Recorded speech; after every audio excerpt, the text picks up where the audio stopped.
up everyone, I'm your female otaku and I'm here to review episode 3 of ACCA. And I'm not gonna lie guys, this anime is growing on me. Definitely growing on me. I am starting to become more and more intrigued with this series. Like, I started to become a little bit intrigued after how the episode ended last week with Nino, but this whole episode I really enjoyed because these first 3 episodes were definitely set up. I don't believe that the rest of the series is going to be like these first 3 episodes, so if you're going to drop it, then perhaps it's going to be, your reason is either one of these few things. One, you're gonna wait till the entire series is finished so that you can binge watch at the end. Understandable. I can't argue with that. Next, you realize that it's not for you. You know, it's dialogue heavy and stuff, dealing with government issues and things like that, so it may not be your thing. Or 3, you're waiting for this to be dubbed, because I can definitely see why someone would want to wait for this to be dubbed, because it may be a little harder to follow along what's going on with subs, because you might get either bored or lost somewhere here and there, so I can totally see why. So let me know if you're dropping the series, let me know why. I am going to be sticking with it. I do see potential in this series, especially after this episode, how these 3 episodes were just building up to the main event that the series will be about. Okay, that scene with Jean in the beginning, when he just like saw Mauve, I think that's her name, either Mauve or Mauve or like something like that. Please let me know on how to pronounce her name, but I think it's Mauve. But anyway, when Jean saw Mauve in that dress, he had to like crouch down, he was blushing and everything, just like, I'm so glad I stuck it out with Akka. Jade, you still a dude, man.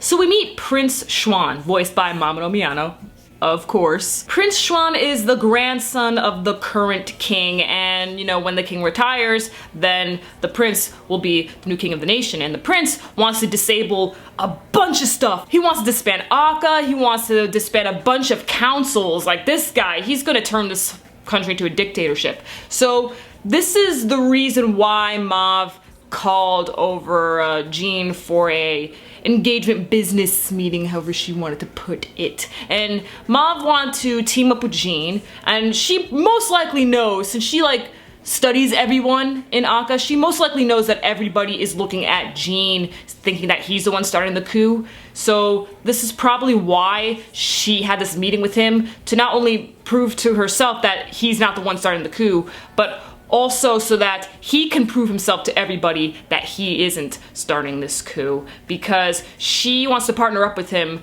to listen out for other rumors about the coup and you know, try to pinpoint on who's like starting this and stuff, because the reason why this coup would be forming in the first place is because this person doesn't want Xuan to come into power, because he's going to ruin the system. He's going to ruin everything. And then at the end of the episode, we get even more insight into the fact that most likely Grosslar is the one starting the coup, the one with the long gray hair, the one who hired Nino. To be honest, I'm not too sure what to believe, because on one hand, I do consider the possibility that Grosslar is the one starting the coup and is just trying to blame everything on Jean.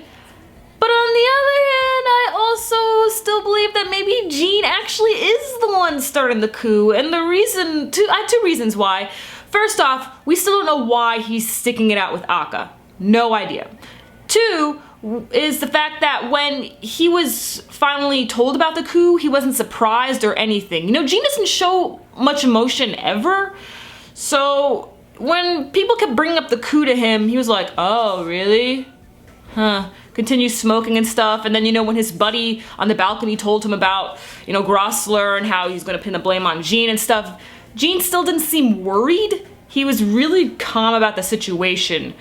So yeah, I don't know, let me know if you think Jean is the one starting the coup or if you think it's Grosslar. Look at Lada here, charming all the men, because now the prince himself has his eye on Lada, and she's being treated very well by his majesty, because like he was just so like, oh, you like sweets?